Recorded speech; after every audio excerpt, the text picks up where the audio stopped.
இப்போ வந்து நான் ஜடை ஃபஸ்ட்டு குதிரைவால் போட்டுடணும்.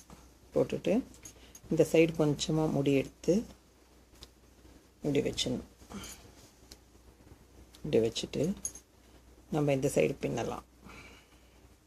கொஞ்சமாக எடுத்து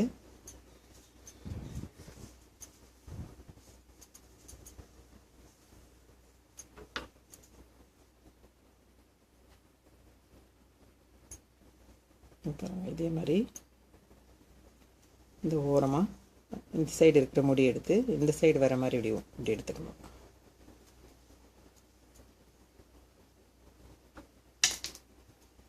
இந்த சைடு அதே மாதிரி இப்போ பாருங்கள், இந்த மாதிரியே எடுத்து இப்படியே போட்டுன்னு வரணும்.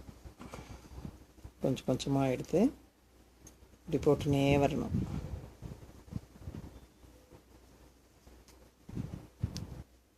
இப்போ வந்து இதே மாதிரி பின்னிட்டு கடைசி வரைக்கும் கொஞ்சமாக பின்னி இங்கே கிளிப் போட்டு விட்டேன் நான்.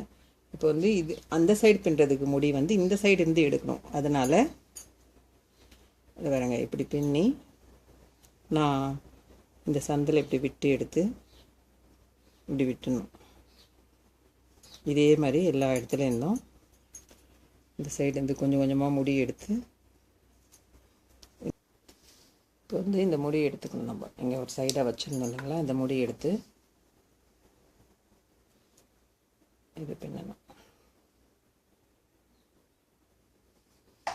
ஒவ்வொரு இதுலேயும் இந்த சைடு இதோ எடுத்து வச்சுருக்கேன் பாருங்கள், இதுலேருந்து ஒன்று எடுத்து இதில் எப்படி பின்னிக்கணும்.